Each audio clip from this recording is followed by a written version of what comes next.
मोहब्बत के शिकंजे में फंसने वाले तौकीर साहब को अभी इस बात का अंदाज़ा नहीं कि जो मासूमा इनसे मोहब्बत के दावे करती है, जिसके जाल में ये फंस चुके हैं, यही जाकर आखिर में इसे जलील करके रख देगी। क्योंकि यहाँ पर रेहाम अभी तो फ़िलहाल सारी बातें बर्दाश्त कर रही है, क्योंकि अभी उसका सिर्फ यही ख्याल है कि किसी तरह मूसा की शादी हो जाए, उसके बाद मैं निपटती हूँ। लेकिन बहरहाल ये ज़्यादतियाँ रेहाम से भी बर्दाश्त ना होंगी, जबकि मूसा भी अब अपनी माँ के लिए खुद आवाज उठाएगा। नेक्स्ट एपिसोड में आप देखेंगे कि जब तौकीर साहब डायमंड का वो सेट कीमती मासूमा को देकर पहनाकर उसके साथ टाइम स्पेंड कर जब वापस घर आएंगे तो रेहाम बेगम उनके इंतजार में खड़ी होगी, कहने लगेगी जी तौकीर साहब दे आए आप अपनी पसंद को उसकी पसंद। यहाँ पर तौकीर साहब नजरें झुकाते हुए कहने लगेंगे कि आखिर तुम्हारा इस बात को कहने का मतलब क्या है। रेहाम बेगम कहने लगेगी मेरा मतलब साफ और सीधा है, आप जानते हैं कि मैं क्या कहना चाह रही हूँ और आप अच्छी तरह से जान भी चुके हैं। यहाँ पर तौकीर साहब कहने लगेंगे देखो रेहाम बेगम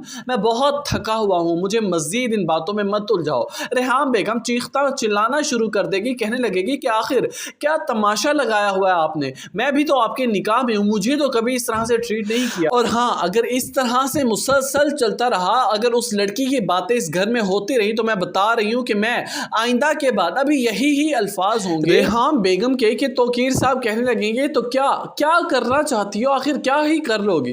रेहाम बेगम कहने लगेगी देखिए तौकीर साहब मैं इस तरह से अपने आप को इग्नोर नहीं करवाना चाहती और ना ही मैं ये टॉलरेट कर सकती हूँ, और मजीद अगर इस तरह की बातें उस लड़की की इस घर में मेरे सामने होती रही तो मैं आपके साथ मजीद टाइम नहीं गुजार सकूंगी। यहाँ पर तौकीर साहब कहने लगेंगे क्या मतलब है तुम्हारा, तलाक लेना चाहती हो तो सीधा कहो। रेहाम बेगम कहने लगेगी कि हाँ तलाक भी ले लूंगी, अगर तलाक न दी तो मैं खुला भी ले लूंगी, लेकिन इस तरह से बर्दाश्त नहीं करूंगी।